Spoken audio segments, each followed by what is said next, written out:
Hey everybody, welcome back to the Drop Step podcast for episode 2. I am your host Keith Rivas, joined by Mike Small. Go ahead and introduce yourself to the family for us. Absolutely, Keith. Well, you and I work together for the Lead Sports Media, and my beat is the Sixers lead, the freshest, most up and coming team in the East and in the NBA. So we have a lot of fun going back and forth with that. I've got over 20 years of writing and television and producing experience, and this is literally my first podcast. So I'm pretty fired up. Right on. So one thing, let's get this cleared before we go to the rest of it. Donovan Mitchell and Ben Simmons was the it stole a lot of headlines last year about who should have been Rookie of the Year. Simmons won it. A lot of people, including myself, thought Mitchell would have won it. What do you? That debate's kind of settled because they gave the award out. But I'm curious, who do you think will have the better sophomore season between those two? That's a great question. You know that the debate was fun, which I really, really enjoyed. I felt like the debate was never about who's having a better rookie year, Mitchell or Simmons, because I think Mitchell is going to be a great, great player. But I think what Simmons did was more historic, averaging, getting so many triple doubles and really kind of changing the game as a 6'11" point guard. The question always came back is Simmons truly a rookie? So based on that argument, I never felt it was fair considering what Blake Griffin did and some others having missed their first year. But in terms of actual sophomore season, I think it depends on a couple of things. I think Donovan Mitchell is going to be an electric, great, great player. If Simmons, who said yesterday at media day, he's not ready to go out and start gunning threes, the guy can hit 3-point shots. There's videos of him taking and hitting 3-point shots. There just seems to be a reluctance for him to do it. If you watch that Boston series, if he would have just taken a couple and the defense would have sagged off him so much, it would have really helped the team. So Yeah. I think if Simmons is willing to take the shot, everything else in his game is fantastic, including his finishing ability. His defense is underrated. I think Simmons can be an all-star this year, quite frankly. And I think Mitchell's on the cusp. So I guess maybe I'm biased, but I think I'm leaning a little bit towards Simmons. How about you? I am undecided. I do love what both of them bring to the table. I do think they both had. It's crazy how similar their playoff absences, I guess you could call it, were in the second round. They Philadelphia could have definitely used more of Simmons against Boston, and Utah didn't necessarily get all of Mitchell that they needed against Houston. So they both have a lot of learning curve there, I think. If I had to pick one, I still would go with Mitchell, but it would not be by much. I do think Mitchell does have a lot more to prove this year because of how hard the West is. But Simmons has a clear path. He's uh, a young player that's really liked by LeBron James and dubbed the next king, so to speak, of the league. And now that LeBron's in Los Angeles, it's going to be up to Ben Simmons to live up to that hype, or not. So I'm definitely excited to see what the sophomore years bring out for both of those guys.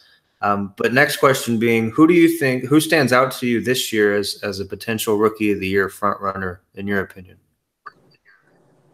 That's a great question. I probably haven't given this as much thought as I should. There's a couple of guys that I really, really like. I love Luka Doncic. I think that it was a mistake for people to pass him up early in the draft, and I really think Atlanta is gonna really regret this. And when you think about what they did going for Trae Young, who I think is far from a game changer. I think he's a nice player, and I think he could do there. He is not the next Steph Curry, and you heard that right here. I don't understand what they were doing, and I do think Doncic is going to be a game changer, and I really like what Dallas did. And if I were to put my early money down, it's going to be him. I think Aiton could be a good player. It's very hard for a big man to have that kind of impact his rookie year. So I'm going with Luka. How about you? I like what Aiton brings to the table, but if I were to pick someone that I would think would have the best rookie season, I'm really intrigued by Mo Bamba. He received, plenty of, oh no, where's he going to land? Right before the draft, teams were supposedly putting him higher on their draft boards or whatever. Ends up going to Orlando. I really think, though, rookie season wise, we're going to be most impressed by a combination of Bamba and Aiton. Just because the league has turned mostly into a shooting league. You see how the Warriors play. Everyone tries to guard them playing out behind the 3-point line. If Aiton and Bamba can really make a comeback for the big men, that'll be huge for the league. But it's going to be a tall task for people, especially playing in Orlando. They haven't had as much success the last couple of years, so that might be something that might be in the back of Bamba's mind. But I definitely like him coming into his rookie season out of this rookie class. I like Bamba a ton. I really, really do. I Yeah. think the problem he's going to have is it's really hard for a big man to make an impact in the league without a good guard. Who is Yes. their guard on Orlando? Who's going to get him the ball? Who's going to create space? And while I really, really like him, I think that it's going to be a problem for him. And I love his athleticism and really intelligent guy. I love hearing him get interviewed. I heard him on JJ Redick's podcast. He was fantastic. And I think a lot of him. But when I'm evaluating a big man, to me, it's about who he plays with. And I really think Embiid was very helped last year by having Simmons and Redick spacing the floor for him.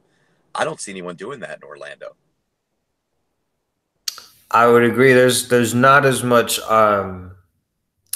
what's the word? It's not as easy to really predict what the exact outcome will be. It's just a matter of knowing that he's individually talented, and it's up to the team, the organization, to put the right pieces around him.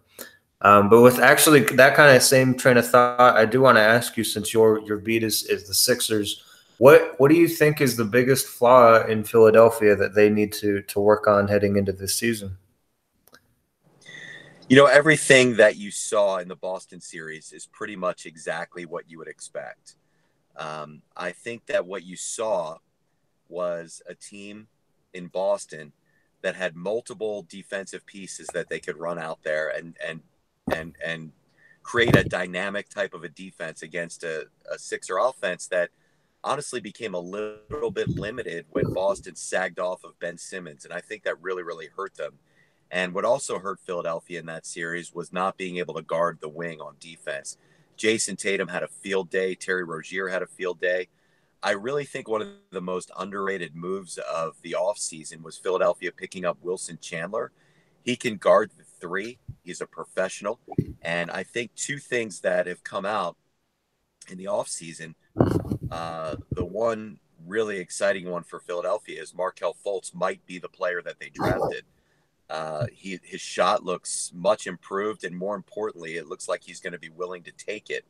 And if he can score from all three levels, it's going to be very hard for a defense to sag off of them. So to me, it was two things. It was better defense, and it was being able to create more spacing when teams, loaded up on JJ Redick. I know a lot of people felt that Philadelphia missed out by losing or by letting Ersan Ilyasova go and Marco Bellinelli go. I don't think they'll miss Bellinelli at all. Ilyasova, I did like quite a bit, but I think Chandler is an upgrade and he's more versatile. So I'm kind of excited to see how it all plays out, but I don't think they're done yet. I really believe in my heart they're going to get in the middle of this Jimmy Butler sweepstakes. They've got a lot of money. They've got assets. The Kawhi Leonard thing didn't work out because San Antonio wanted Simmons or Embiid, and that wasn't going to happen. LeBron James was probably not going to go there. And this is and if you're Philadelphia, you've got one more offseason to load up with a star. You're probably not getting Klay Thompson next year. You're probably not getting Kawhi Leonard or any of the big free agents. In my opinion, keep an eye on Philadelphia for Jimmy Butler. What kind of impact would Jimmy Butler have if he did go to Philadelphia? Would they be the kind of front office, though, that you think might give up too much if Minnesota tries to pull the strings a little bit? Well, it depends what too much is, right? I mean, I think a lot of people in Philadelphia would hate to see Dario Saric go, and I love his game. I think he's very valuable to a team, especially like Minnesota with Thibodeau coaching. The thing you have to worry about for Philly is his deal is going to come up the same year as Simmons. So if you're looking down the road, the time would be now to move Dario and get the most you can for him. So if you can get Jimmy Butler for Dario and that unprotected Miami Heat pick that they got from trading down in the draft when they traded Mikal Bridges to Phoenix and picked up Zaire Smith in that deal, I think that could get it done. Maybe throw in another pick or something of that sort. I don't think they'll go too crazy, but then the question you have to ask yourself is, will he resign? I don't believe that whole thing about wanting to go to the Clippers or the Nets. The Knicks, maybe. Nobody wants to go to the Clippers or the Nets. I'm not even in the NBA, and I don't want to go to the Clippers or the Nets. I think that if you put him in a culture like Philadelphia has, I think that if you give him a max contract next year, and I think Jimmy Butler there, it could be a good fit. I really believe that. How do you feel about Kawhi being in Toronto? Do you think it's a similar situation with him not wanting to actually go to LA? Do you think that Toronto might grow on him a little bit? I do. I do. I think look, I don't know anything about him. He's kind of a weird guy, right? Nobody really knows much about him. But Yeah. if you look at the people that have been happy in Toronto, they're very happy. I mean, look at, DeMar DeRozan was practically in tears leaving there. And I think that the way that they treat their superstars might be something appealing to Kawhi. And the fact that, he's in Canada and not in the middle of you know, of an American social media city, that might be appealing to him as well. I really, really don't know, but I think it was a good bet for Toronto to try it for sure. So which team do you really see being the team to beat in the Eastern Conference? Would you give it to Brooklyn or not Brooklyn to Boston or Philadelphia or who's the top team right this second? Well, my heart says Philadelphia, but my head says Boston. I mean, I think a lot of people that are trying to justify the downfall of the Celtics are saying things like, well, they were really good last year, but what we'll do when you put I'm sorry, Kyrie Irving and Gordon Hayward back in the mix, they have the right coach to figure that out. Brad Stevens is really, really good. I wasn't sure if he was overrated or not. He's not overrated. He's a really, really good coach. And I do think they'll have no problem figuring that out. And I think they'll, have the kind of players that'll be able to take a few less minutes for the good of the team. I think Boston is scary, what they can do. It's certainly not a given, but I would say Boston is probably the team to beat. And I think it's a coin flip between Philadelphia and Toronto for the number 2 slot. But I also do like some other teams. I like what Milwaukee's done. I Yeah. like what Indiana has done. Um, I don't like what Wall.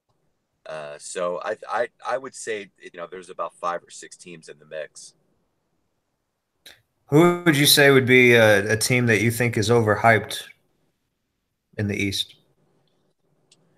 Um, well, I'm not sure there is one honestly, because you could say that Boston's overhyped, but I question, and I'm not sure anyone else is really that hyped. I do believe in Toronto because I feel good. I see all these top 25 and top 100 lists that are coming out of best players. Kawhi's no lower than 2 or 3 for me, and I don't care if he. I think I don't think Philadelphia is overrated, although a lot of people might say that because they went on that run at the end of the year. They could actually win. Here's a hot take for you. Philadelphia could actually win less games this year than they did last year and be a much better team in the playoffs. I think that could really, really happen. The one team that I'm just like I alluded to before, I don't like what Washington has done. I'm not a John Wall fan at all. I don't like Dwight Howard, and to put that just seems like a combustible situation for me. How about you?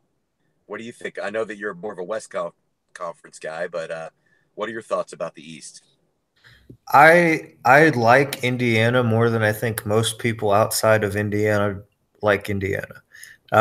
and that's mainly because I think that LeBron leaving opens it up a lot more than people realize. Yes, Boston's going to be the team to beat still, I think. Philadelphia is going to be there as well. You're going to have a lot of teams that are really even from. I made this argument on the first podcast episode that seeds 2 through 7 in the East, maybe even 2 through 8, are going to be so evenly matched that the playoffs are going to be much more exciting, I think, because you're not going to have, a really predictable outcome or expected outcome with LeBron coming out on top. Even in the West, we don't even know if LeBron's going to even make it out of that. But Indiana was a team that took LeBron to 7 games, should have beat him in the first round handily, and should have put an end to the Cavs run, to 4 straight finals after that. I feel like Indiana also last year had enough to really make plenty of noise against a team like Boston, more so than any other team in the conference. And they just slipped up with some inexperience, and they fell victim to LeBron James really knowing how to handle that conference so well, and refusing to lose in the playoffs is something that LeBron was known for the last couple of years in the playoffs. So now that he's out of the picture, I think Indiana for me would be the definite two Well, how seed. do you think LeBron's going to do that? That's a great question. Though. That's a great segue to Yeah, LeBron in the West. I mean, I've heard predictions to, second place to not making the playoffs. I don't, I wouldn't sleep on the Lakers because I do like their young core a little bit more than a lot of people do. Although I'm not sure why they let Julius Randle go, but I think they could make some noise in the West. I think LeBron, as great of a player as he is, I don't see them really high. Like, I don't see them higher than third, and I don't see them lower than sixth.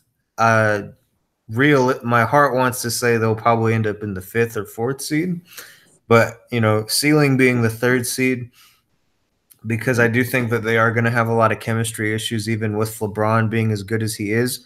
He can't beat every Western Conference team that has more pieces to the puzzle by himself. He's had enough trouble in the finals trying to do that against Golden State more than once. And I do think something that will be interesting, though, to watch with the Lakers is how Lonzo Ball responds now that LeBron is in town. Because last season it was all rumors. He had that game where LeBron, covered his mouth with his jersey and said something to Lonzo, and it was all like, "Oh, what did he say? What's the speculation?" Well, now LeBron's a Laker. Now, if LeVar opens his mouth and says something, that's going to create a real problem. Magic Johnson has to know how to juggle that. Rob Pelinka has to be ready for that possible PR nightmare. And Lonzo's got to be ready to take the heat, whether he likes it or not.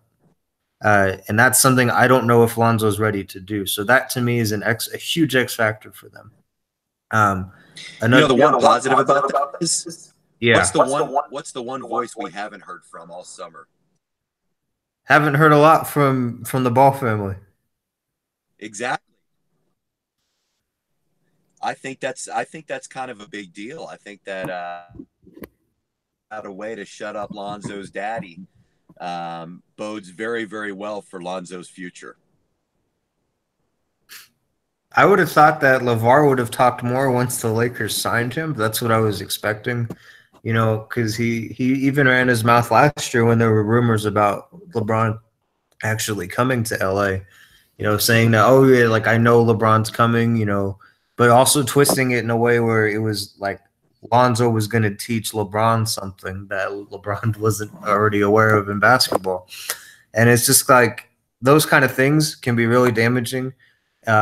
And it's kind of like an earthquake to me. This is like a kind of a weird analogy that I have for it.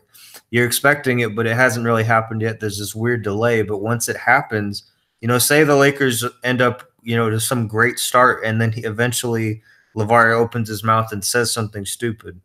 That has a potential to just, create huge ruptures within that locker room. And we saw what happened when the whole D'Angelo Russell and Nick Young thing happened a few seasons ago. Things were like not great for the Lakers, but as soon as that happened, it didn't matter where they were in the season. That from that point on, there were problems. They weren't passing to Russell during the game. They weren't talking to him in the timeout. All those kind of things.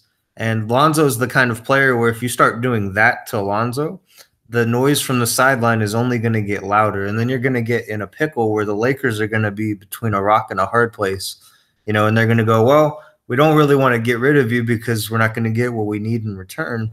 But at the same time, they have LeBron on a 4-year deal, and they're going to pick what LeBron wants over Lonzo any day. I think Magic has really made the Lakers, now that he's in charge, he's made the Lakers main priority to have superstars on the team, more so than build a young core and go just off of that. He wants the top players in the league. That's why you always see him, when throwing his name in the ring with Kawhi. He threw his name in with LeBron from way back when. He had his name all over the Paul George situation, and he's going to probably have his fingerprints on trying to get Klay Thompson in 2019. God knows what he's going to try to do. Yeah, I got to think that Magic and LeBron sat down with LeVar Ball and said, "Listen, we're either going to ship this kid off to the Clippers or Siberia if you don't shut up, or if you do shut up, we can take him under our wing here and make him the star that you think he can be." I really think that some conversations had to be had, because this guy has been really quiet and nobody's been able to make him quiet. And if anybody could, it's LeBron James and Magic Johnson, I've got to think. What do you think other teams are gonna do in terms of making a splash in the West? Does like a team like San Antonio stand out to you with DeMar and Popovich now being a combo in San Antonio? Yeah, you're kind of reading my mind. I think San Antonio is underrated. I mean, that team, I forgot how many games they won, 50 something games. They had a good finish last year in the regular season. I don't have this stuff in front of me, but they were pretty good, and they didn't have Kawhi Leonard. Now you're adding DeMar DeRozan, who can open things up for LaMarcus Aldridge.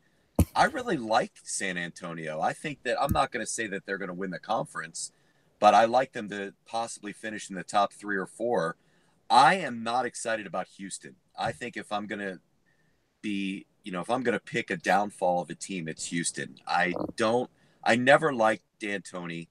I know that he's done some great things there, but I never was a big fan of his. I think that his style of play is not conducive to winning long term, even though they should have beaten the Warriors and been in the finals. I question Chris Paul being able to play a full season healthy. I think that the Paul Harden dynamic is kind of a weird one to watch, even though it worked last year. They lost their top defender in Ariza. And I could see the Rockets having a slip this year. What do you think?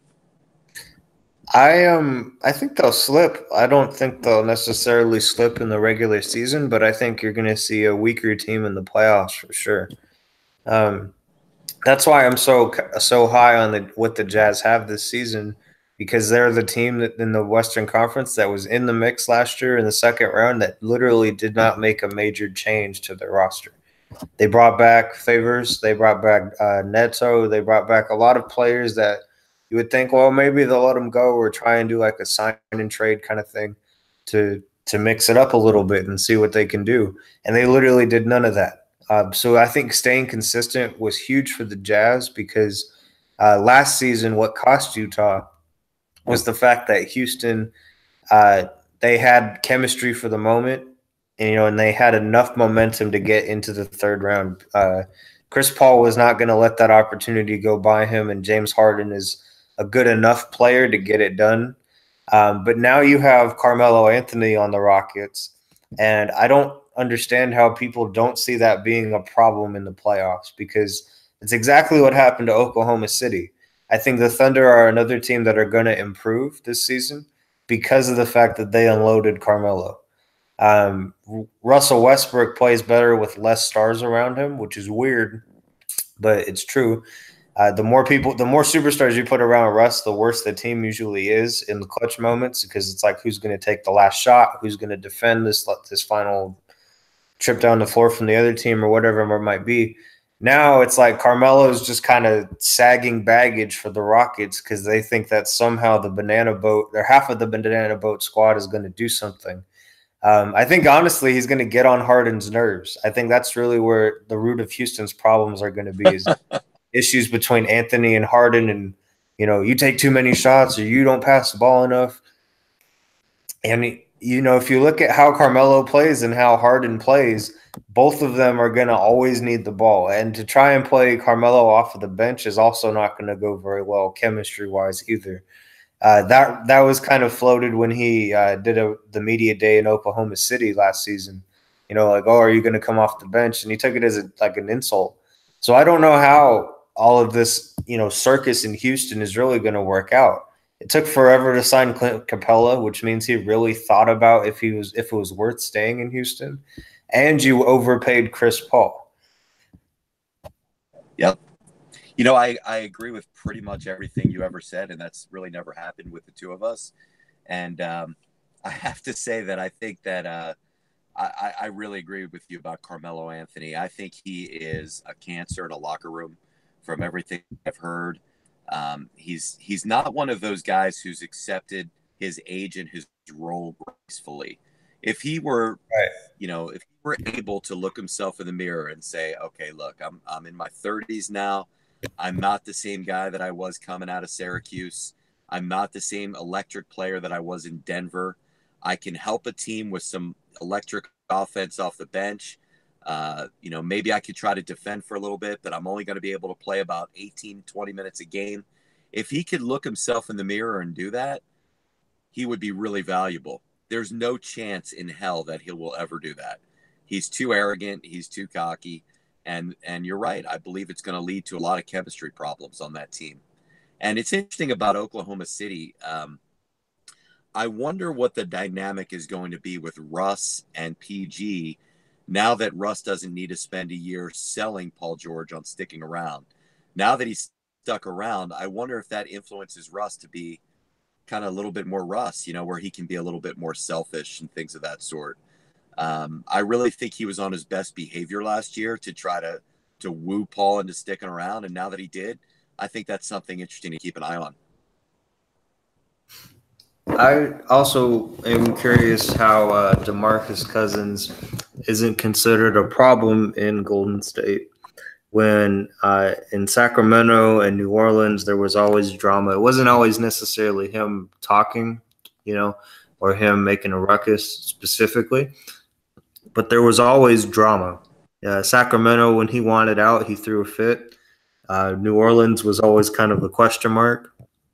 And he went to Golden State, I think, to do what Kevin Durant did, but a little bit worse, to try and chase a ring. And the thing is, like, the Warriors don't play around a big man at all. They literally live and die at the 3-point line, and because they're so efficient from there, that's why they are so dangerous to play.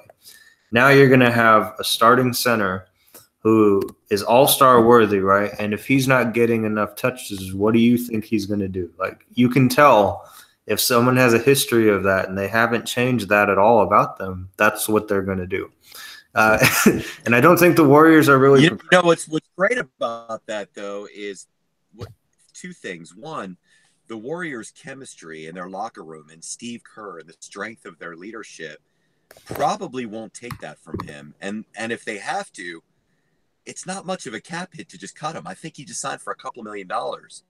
So I think he's got to be on his best behavior to have some sort of a resurgence in his career so that he can be valuable to somebody next year. Because if you fail in Golden State, I mean, the next thing you're going to be on the Wizards, and nobody wants that, as Dwight Howard is probably going to find out this year.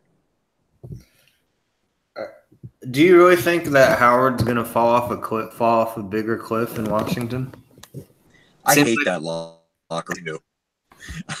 I know they got rid of Gortat to try to change things up a little bit, but I think John Wall is just not good. I think he's, I just don't think he's a winning player.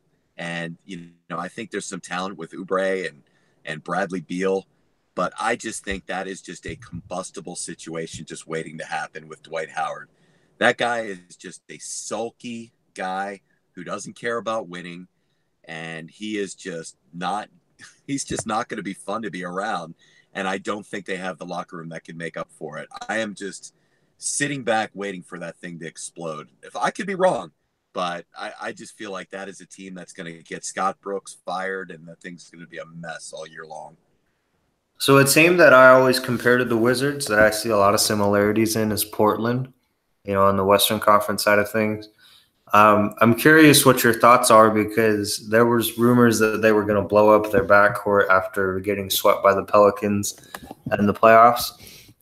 If you had to pick Dame Lillard or CJ McCollum, who would you go with?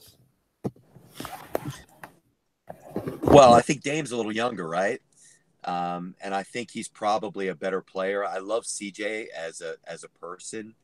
I think he's from a chemistry perspective, from a good guy perspective, I think he's awesome. Um, I would probably try to move CJ if I were them, and I'm surprised they didn't. Honestly, I thought there were a few teams that would have been real interested, and it would have given them an opportunity to kind of build around their big man and Dame a little bit. And I think they could have gotten a couple of pieces, but I think Portland's got a little bit of that old Toronto. What's the definition of insanity? Doing the same thing over and over again and expecting a different result. And I think that's the situation that they're in. How do you feel What about about a you? team, how do you feel about a team like New Orleans that Cousins is gone. They still have Anthony Davis. Nothing crazy is happening there, but they made Right. a lot of noise late. Sweeping the Blazers after what Portland did to get to the 3 seed, which is like no small task at all. And they didn't look back in that series one bit. They didn't look nervous trying to close things out or trying to stay ahead in the series at all. So I'm curious to ask, like, what do you see for New Orleans this season? Do you see anything special? I think it really hurt him, believe it or not, letting Rondo go because I'm a huge Drew Holiday fan. But him playing off the ball instead of on the point was a big boost to his career. I think he's going to struggle. I'm not going to say he's going to struggle, but I think he's not going to be as effective on the ball as he was off the ball. And I think letting Rondo go was a mistake. And I think it's going to hurt him. Obviously, Anthony Davis is one of the 3 or 4 best players in the game. Drew Holiday was an all-star last year, but I think he was more effective as a 2 than he was as a 1. And I don't think they're going to take a step forward. And I certainly don't think they're going to sneak up on anybody. And then the last question I wanted to ask you was, who do you think what do you think is gonna happen to Minnesota? Do you think Jimmy Butler will actually get traded somewhere? Do you think they're gonna force him to stay one season and kind of have like a Kawhi situation where Jimmy just sits out? Like, what do you think is gonna happen with the Timberwolves? Yeah, I think, well, if you saw the report last night that Woj dropped, which was that the owner said, forget about holding on to him. If you want to trade him, don't worry about calling the GM, call me. I think that spelled a little bit of trouble with Tim's future as well. Yeah. I think that I have a very good source that tells me that Andrew Wiggins is an absolute turd. The guy doesn't work hard. He's lazy. And I think all the reports that you hear are true. And I've got a really good source on that one. And so that tells me that Butler is a guy that wants to win. That situation's a mess. I think they are going to let Butler go. They got stuck into that Wiggins contract, so they've got to try to do something with it. Karl Anthony Towns is a good player. I don't think he's a great player. So I think they're a team that might be in a little bit of trouble, and I would expect a regime change, quite frankly. Well, hey, thanks for coming on for episode 2 of the Drop Step podcast. We'll definitely have more of the crew next week. But was there any final sign-off message you wanted to leave for the audience? Yeah, man, this was a lot of fun, and you do a great job of hosting it. And I think it would be really fun if we got some tweets at Sixers Lead or tweets going over your way and asking some questions and disputing some comments and arguing with us. I love the feedback. Absolutely. Well, right on, Mike. Thanks for joining the show. Thank you.